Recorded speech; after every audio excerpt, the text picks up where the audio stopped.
Hello, in this video we will look at how you can use Microsoft's SQL Command utility and the SQL Command Mode to execute a combination of both SQL code and operating system code.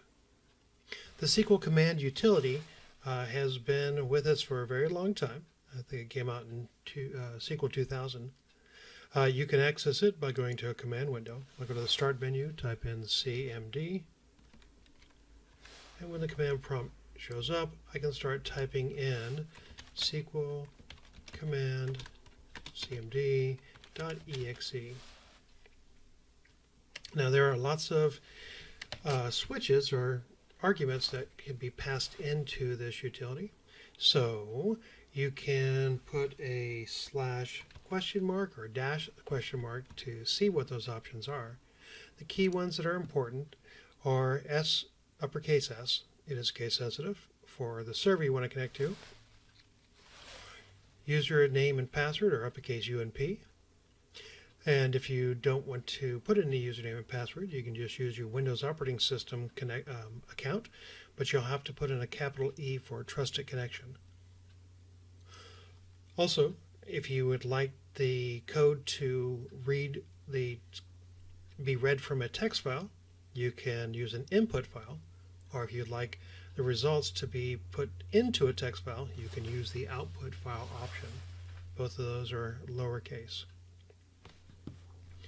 To demonstrate this, let me just go ahead and go back to this command prompt window, and I will use the up-down arrows on my keyboard to have it retype the previous commands.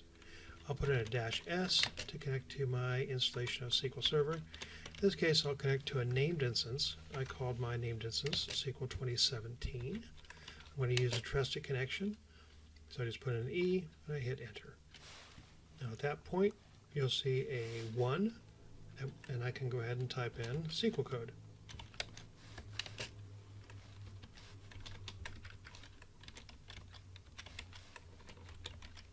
Such as the command select the variable server name.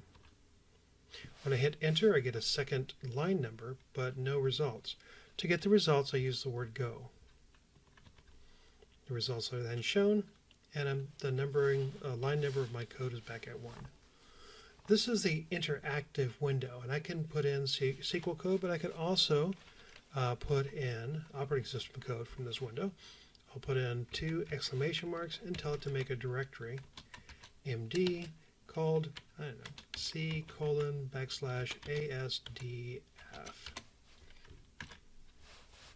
Now at that point it hasn't ran the code yet.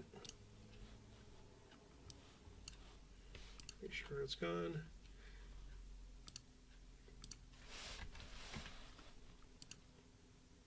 Oh, actually, that's not true. At that point it has run the code as soon as I did it, unlike the SQL code, in which case I had to do the word go. A little bit different.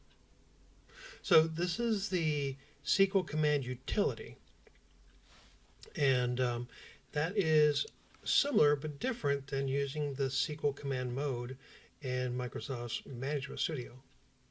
So from Microsoft's Management Studio, I'll go up to the Query menu option with a query window open and tell it that I'd like to turn on the SQL Command Mode, at which point I can enter in not only SQL code, but with a couple exclamation marks, the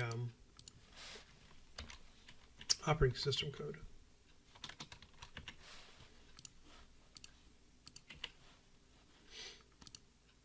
I don't have to type in the word go here, but I can highlight a block of code and run it. Right now it's actually not showing that it worked. It gives me an error message on the exclamation mark. But if I come back to the query and turn on the SQL Command Mode and try it again, this time it does work. We can see that folder has reappeared. So that's what the SQL Command Mode is, and what I'm going to do next is I'm going to show you a demonstration of some various different examples of code that you could use. So I have made a a demonstration code file that I'm going to open.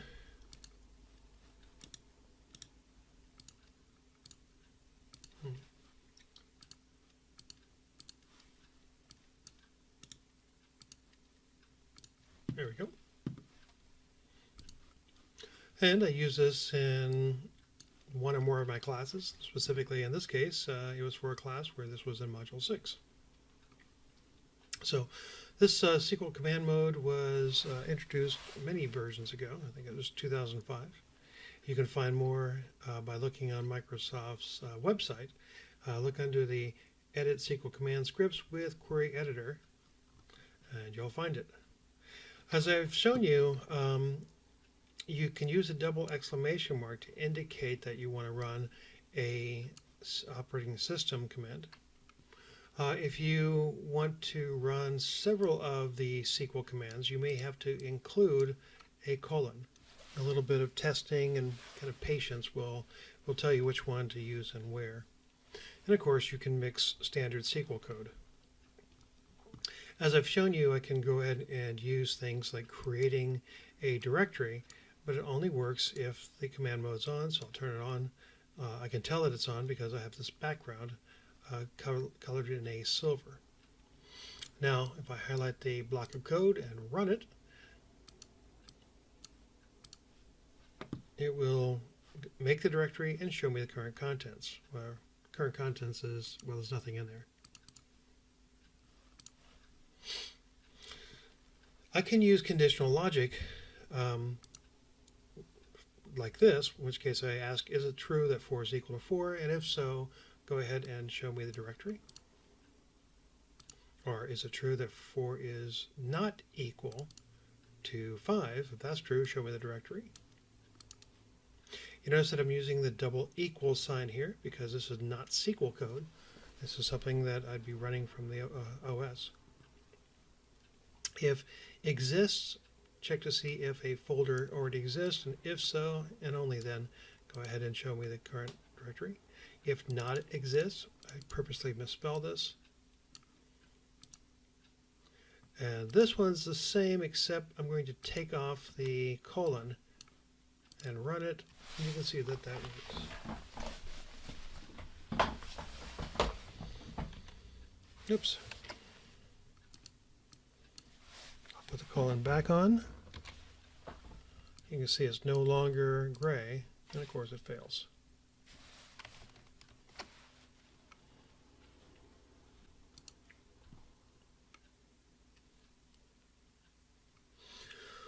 You can write data from SQL to a file pretty easily.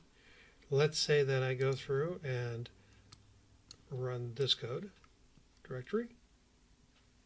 The colon is optional, as I mentioned. I can also go through and tell it that I want to put data out to a text file. Now, it says that this out is not recognized as an internal or external command. Now, I know that it is. It's just that it is not considered to be a operating system command. Instead, it's considered to be a SQL command. So I have to put the colon there. This one works.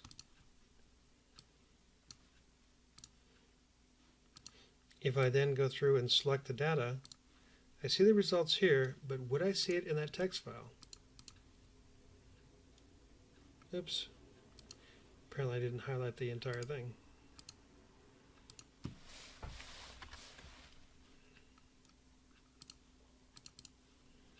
Nothing yet. So let me go ahead and highlight both those lines of code and run it. You see now I don't see any results in Management Studio, but you can see that the text file does indeed light up and have the results.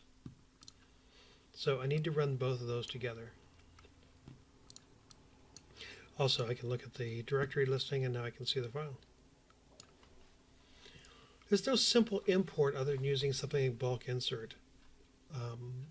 But this file itself is not really ready for bulk insert because it has no simple comma delimit or tab delimit format. It's a fixed width format.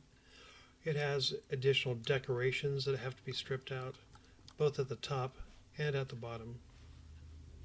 However, you can, of course, run other commands or applications from the operating system. So, for example, let's say that I want to open up Notepad. This will open up Notepad from the command prompt. When I'm in SQL Command, I use exit to exit out of SQL Command and type in Notepad again. You can see it does the same thing. It just opens up the Notepad application from the operating system. Well, that's all I'm doing here. I'm just opening up Notepad to see the results. Or I could open up a copy of SQLCmd, SQL Server Manager Studio, and see the results that way.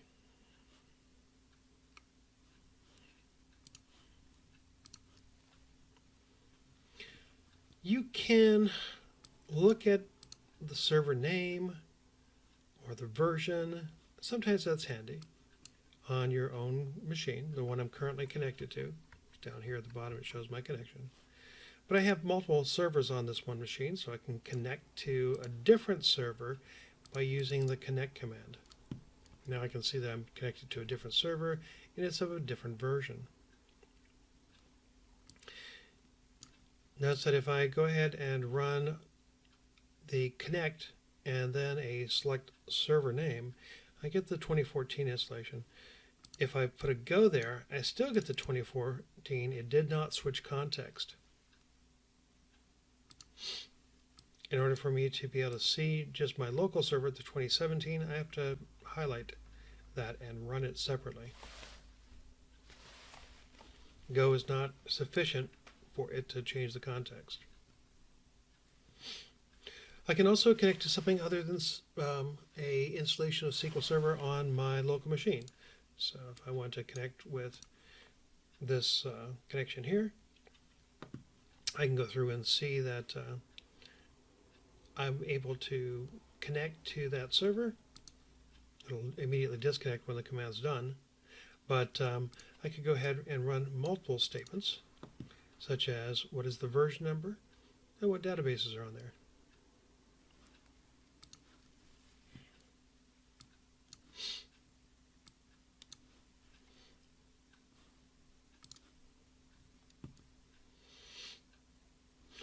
I could run something a little bit more useful, such as if it exists, a remote product list text file, then currently delete it, connect to my remote server, and get some data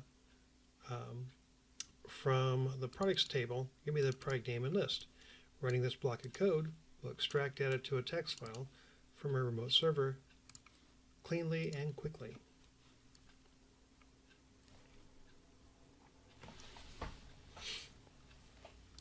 Hostname is a command that you can use to tell the name of the computer, not just the server computer's SQL Server name, or the instance of SQL Server's name.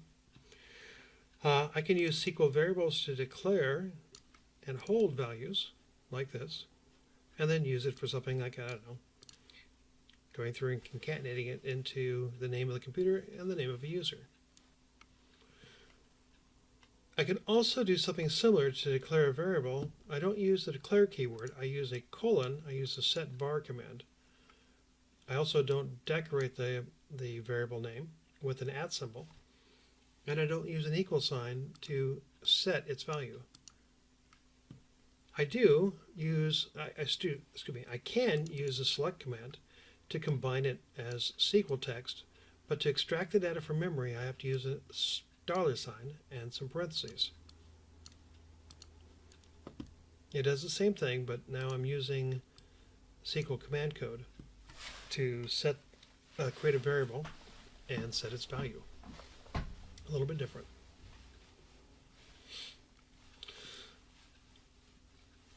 Microsoft has long let you take a look at what users are on a given computer. So if I go to my computer and I go over to computer management, I will see that there is a section here for creating new users. I can, of course, right-click and make a new user from here, but I can also use the net user command from a command prompt. Well, since running in SQL Command Mode from the SQL Server Manager Studio can run those command shell commands, I can go ahead and do things like list the users out, or even make a new user. This account already exists. Let's see. Apparently I should drop it first. Go ahead and get rid of it. Okay. And I'll make it again.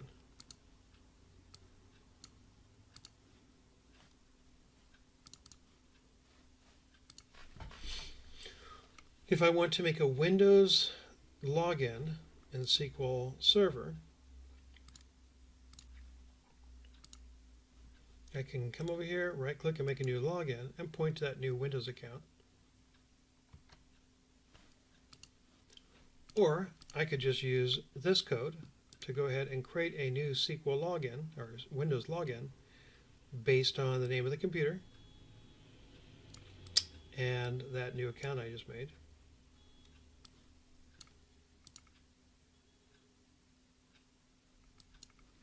Yep, I guess I still have it in here. Let me get rid of it.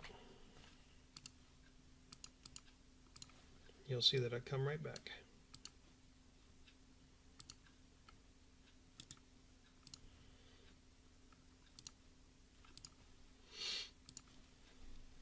I could also have gone through and looked at the syslogins table to see it. So with this, I can do things like automate the creation and dropping. Oops, don't need that from Windows. Creation and dropping of Windows user accounts and SQL Windows logins, or the deletion of those. You can see Bob Smith's gone when I take a look at the current state of my Windows environment, and Bob Smith will also be gone if I look at my SQL logins table, or system login table. This means that this particular utility is really quite powerful. There are some limitations though, like I cannot make a stored procedure that includes this SQL command code. That would be nice, but it won't work.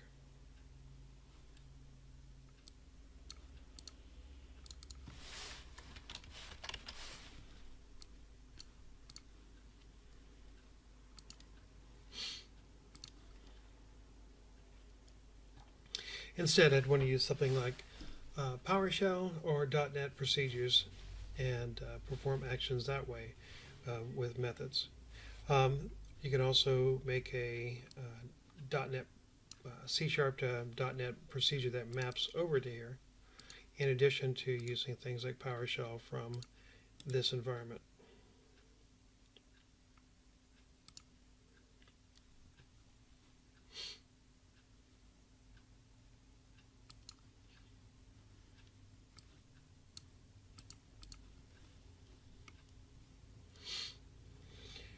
Remember that you can use the question mark switch or argument to see all the different settings.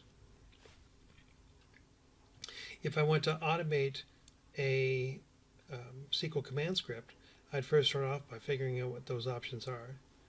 Then going through and doing something like this, writing some code that would check to see if a backup files folder existed. And if it does not exist, making it, followed by going through and backing up the, in this case, Northwind database to that folder. With initialization means just go ahead and if the file exists, override it. We then test to make sure it's going to work, and it does. And at that point, we can then go through and schedule it, or excuse me, test it from the command prompt and see if it's going to work that way. I'll do so by making an input file with this code.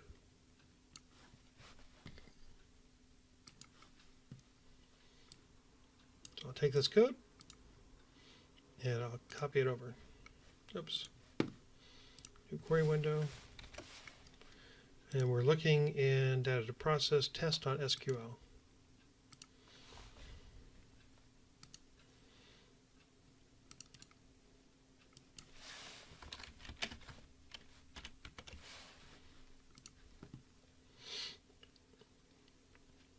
The SQL command mode has to be on in order for it to work. But I should be able to test it again repeatedly.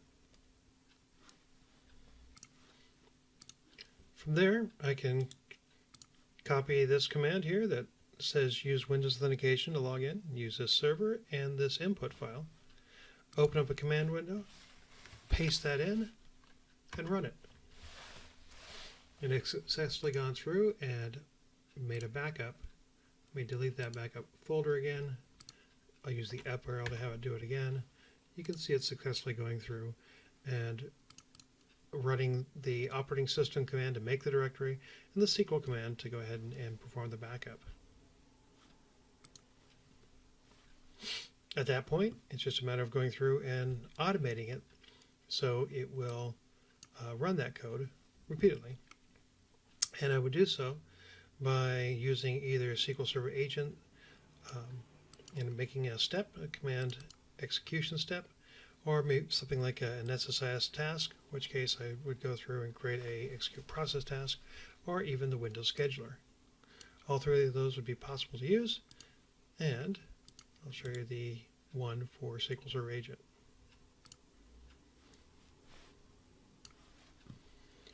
So I will create a new job, create a new step,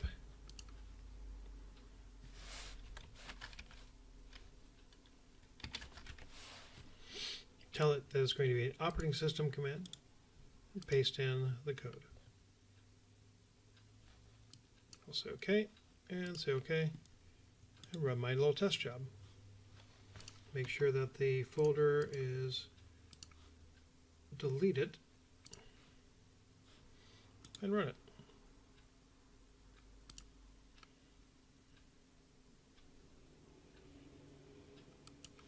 It says it was successful. We check it out, and there it is. We can do the same thing with a execute SQL task or the Windows task scheduler.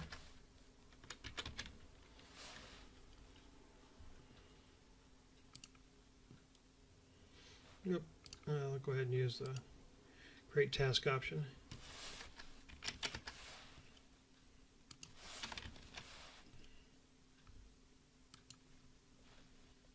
Let's see, we're going to, for trigger, we're just going to have it run. Actually, I'm not even going to have a trigger, I'll just have it run when I tell it to. But I could set up a trigger, of course, to run on a schedule. Let's say run it daily. The actions, new, start a program, and paste this in. What it wants from me is the name of the program and then the arguments underneath. So I take those arguments and I cut them out and paste them down below.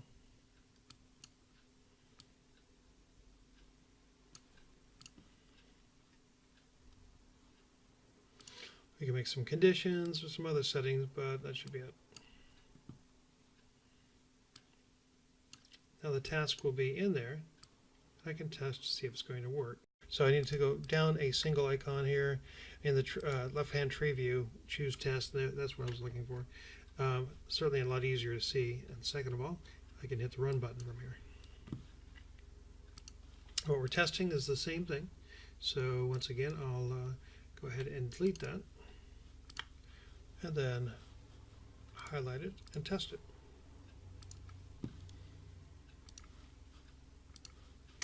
There's our backup file, files folder, and our backup.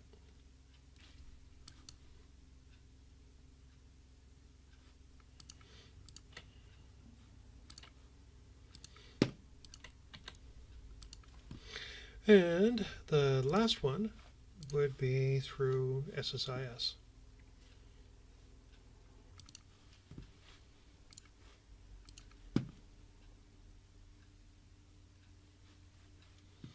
from the SSAS toolbox when the package opens. I will drag onto the surface a execute process task.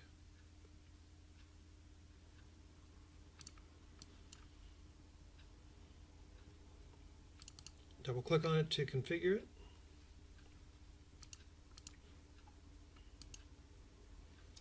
Choose my executable, and you can see the arguments is down below, so I want to go ahead and take off the arguments.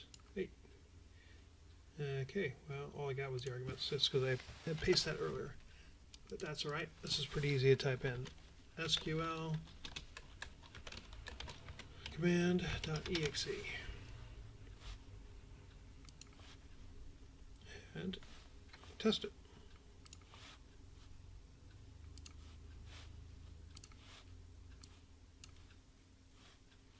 Okay, the folder's gone.